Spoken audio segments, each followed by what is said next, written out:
Good evening, welcome back to our weekly question and answer series fanash.org.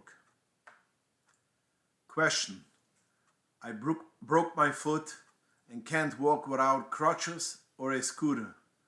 May I go to shul on Shabbos with the crutches or the scooter in a place where there isn't an Eirov? A person which cannot walk without crutches could walk and take out the crutches and walk with it on Shabbos, even a place where there isn't an Eirov. Sheikh is paskend Simeshin Aleph Sif Zion.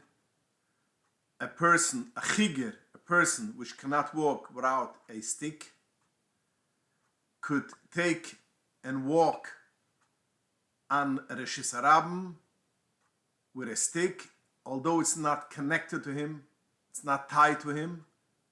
Since he cannot walk without that, and he takes it because he wants to walk with it, he could walk with it on Shabbos and it's not a problem. If he could walk without the crutches, he cannot take it out in the Shisharam where there isn't an Eirov. So a person which cannot walk without crutches, yes, could walk on a street which doesn't have an Eirov to go to shul or to go out anytime. Regarding a scooter, is in Shal Shiv's Igros Moshe or a Chaim Chaylik Dalat Simmer Tzadik says also you could take out the scooter and walk with it if you cannot walk without that, because it says it is as if it is your shoes. The same as you could walk out on the street with shoes, the same is also you could walk out with a scooter, since that you could walk only through that. So it's like your shoes or your other clothing, which is a malbish, and you could walk with it. Although it's not connected, it's not on top of you like clothing or shoes, but since you cannot walk without, you could walk you could take a scooter outside. And he says that you look in Tosfos, the whole heter that we said before, that a person could not walk without crutches, could walk Reshis Harabim with the crutches, we learn from a person which doesn't have a feet and he has a special chair, he walks through that. So we see even a scooter is mutter to go out in the street where there isn't the Eirov. And this is also how it's mashma in Shal Shiv's Raf Peulim, Chaylik Aleph Simchov Hai, and also in Har Tzvi or a Chaim Simikif Ai. So again, a person could walk with crutches or a scooter. If he has both, it is kedai to use the crutches, which everybody agrees that you could use outside without an Eirov, rather than scooter, which there are a minority which say you could not walk outside with a scooter.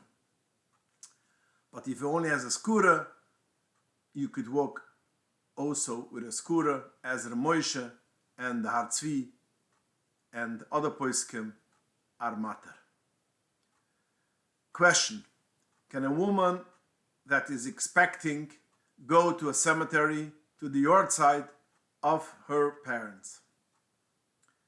In Shal Shiv's Minchas Yitzchak, Chelik Yid Zimmerman Weiss writes that he is trying to find a source for the minhag not to go in a cemetery, a lady which is expecting. And he says he didn't find any makar kudum, a makar, a source, a source from previous poskim.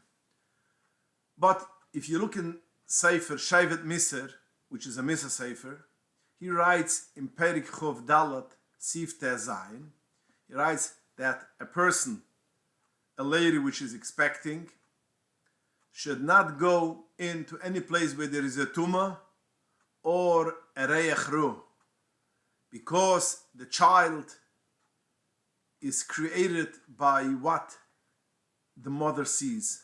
Therefore, she shouldn't go into a mokum which is tumah, which that means also a beis achayim, a beis akvaras. But in a case which a person has Yortzeit and her parents, she could be makel and go, because the poskim write that even things which the Shulchan Aruch says that you shouldn't go. For instance,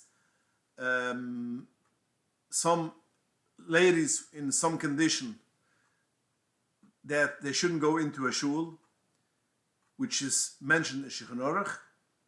And even though the poskim write that when it comes to Yomim Neruim, she could go into shul, because it's a big tsar not to go in shul Rosh Hashanah Yom Kippur. So in order to make her feel good, she could go in, even in a time which usually all year round she's not permitted to go into a shul. So the Orchos Chaim from Spink in the end of Sima Ches writes that the same is also to go into Beis HaChaim. Although we are machmir not to go into Beis HaChaim in some conditions, if it is a thing which will make a lot of agmas nefesh and tsar, you could go. Kolshken, for sure, going into Beis HaChaim for a lady which expects, which is not, you don't have a previous makar, so you could be meikel in such a time that you have to go, and it will bring a lot of agmas nefesh, you don't go. Question. In a previous shir, you mentioned that Masa needs to be taken from gift cards. We did not know this, and we have received many gift cards over the years, so we have no way to calculate how much we received in order to give Masa. What do we do? The answer is you don't do anything, because you didn't give, it's over. Especially if we say that it's a minik, it's only a minik toif, or even a drabonon. So if you have a suffix, you don't have to do anything.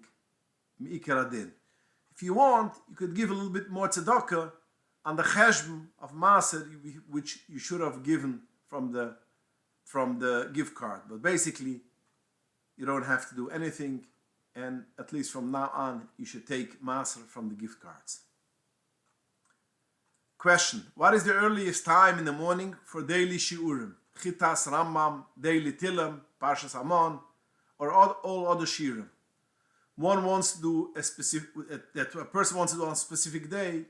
When is the first time which he could begin?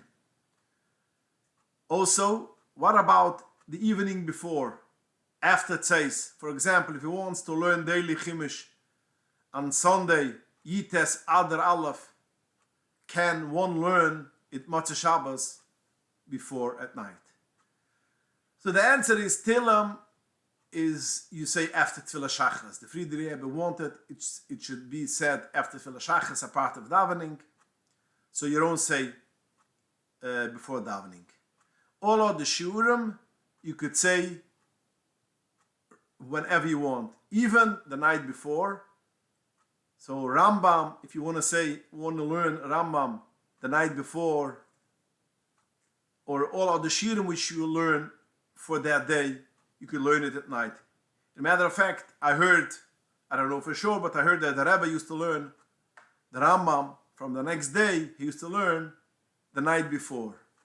Regarding Chumash, we know you don't learn Chumash at night, and we don't say Tilim at night, because it's considered it is Torah Shebeksav. In Torah Shebeksav, we don't learn at night. So Chumash, you don't learn the next day Chumash the night before, but all other shiurim you could learn the night before.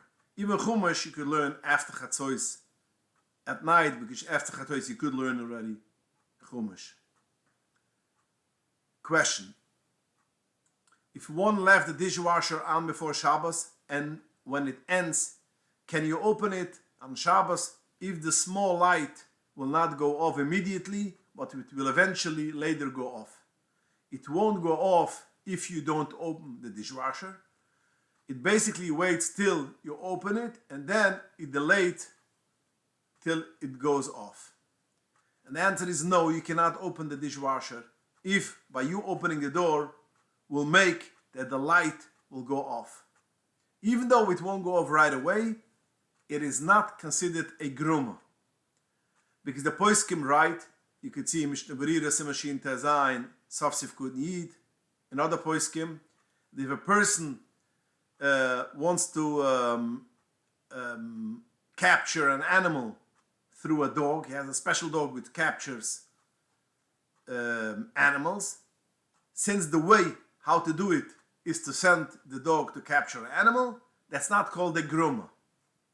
And the Mishnah writes in the other Simon Rashni and Bais in Biralucha, that the poskim agree that all the maluchas, which the way how to do it is by doing a thing and then it happens afterwards, that's not called a gruma, although you have something else which helps it. And this is also what in Chivas Achiezer Chayle Gimel Samach writes, that anything which although you don't do it direct, but the way how to do it is by you do something and it will happen afterwards, therefore it's considered as you do it, it's not a gruma. And this is basically what the poskim write. All the poskim agree that that's not called a gruma. So we use this heter of gruma only in a time which you have a person which is sick, a sick person, or hefset, or in the security community.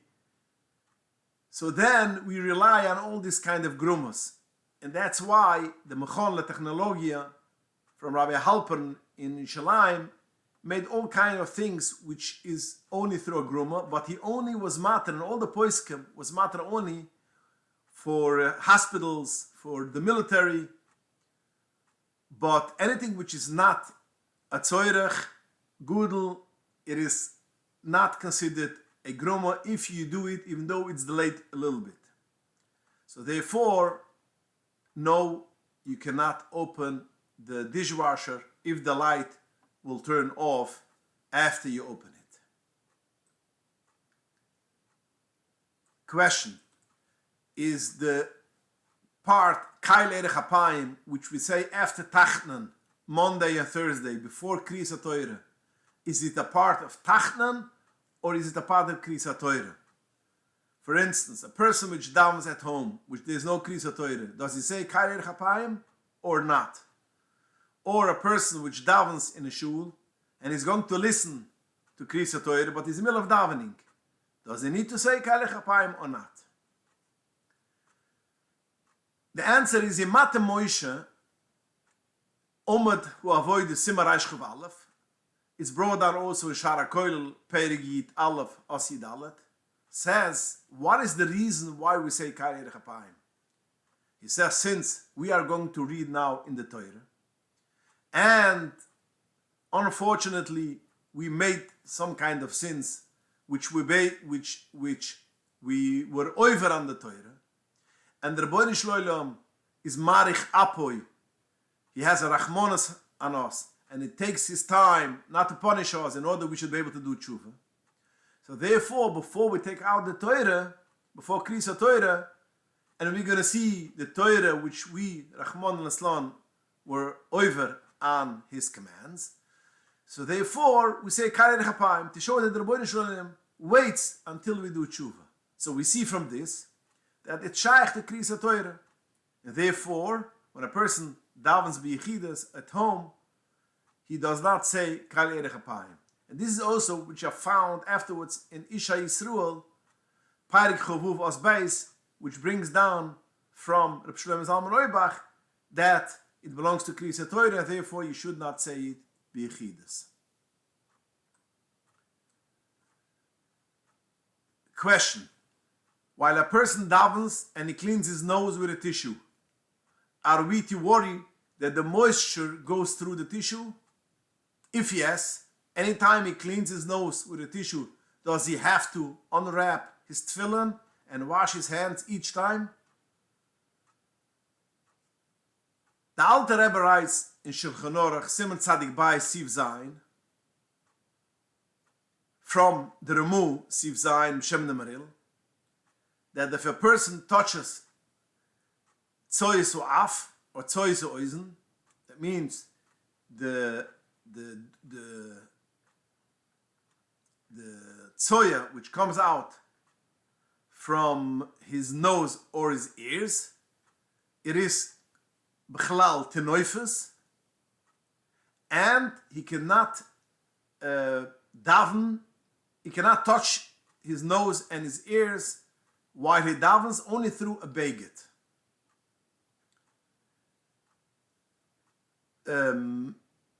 Since it is considered tzoya and it is tenoifes, so he can only touch his nose or his ears through a beged. The same also arises the Chay Klal Chovbei Siftes. If a person touches his nose and he touched it without a beged, and if he doesn't have water, at least he has to be manaki his hands. That means he should clean his hands by wiping it on the wall or on the table. And the Orchal Shulchan Siman Tzadik Bayis writes, "V'lo re'isi nizurim zeh." That means I didn't see people should be makbet. That means we didn't see that people should wash hands when they touch their nose or their ear without a beged. And he continues, I think and I hold that for touching the dirt which comes out from the ear or the nose, you don't need to wash with water. It is enough to wipe your hands on the wall on the table. Like the Chai Odom says, and that's the minik. He says, and there are some people which are choilik and holds that if you touch your nose, you don't need to wash and do anything. And that's the Gru and the Moiriktiu, the Avets. So we see over here like this. The Remu and the Alter Rebbe writes that you should touch your nose and your ear only through a beged. If you touched without that, they don't say exactly what you should do. The Chaya Udam and the Shulchan writes that you don't need to wash your hands. You could wipe it. B'chol midde de minke. That means you could wipe it on the wall, on the table, on anything, and that's enough. The Gru and the Yavetz in Moirik Tziu say that when you touch your nose and it's wet, you don't need to do anything. The Aish Lavrum B'Chucheruf writes also that he agrees also basically to what the psak of the Chaya Udim Nurich Shulchan, he was before them, he says that if you touch the dirt from your nose or your ears, it's enough that you should wipe it on the wall, because it's not really considered like tzoya. And he writes in the finishes, it is only a chimna, a midas chasidus, if you could wash your hands or you could rub it off. So from all this we see that when you touch dirt from your nose, washing the hands, you could be Michael. What you should do, you should wipe your hands on the wall or on the table. So that's when you touch direct your nose or your ears. But we don't see anywhere that we are choishes that, like the Alter Rebbe says, you should use a baguette. We don't see that there's a chashash that by touching the baguette which is wet, you should become toma. It doesn't say. It says you should wipe your nose through a baguette. Now, if by wiping your nose through the baguette you will feel some kind of moisture, we don't see anywhere that you have to wash your hands.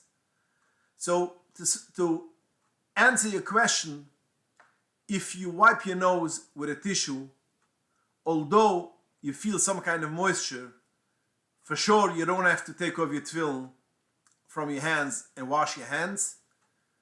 The maximum, if you want, you should wipe your hands on the wall or on the table, and that's enough. And even that, it's only a chimra in Midas Chassidus. Okay, thank you for joining us, and please join us again next week, and send in your questions to inbox@anash.org. Good night, and have a wonderful week.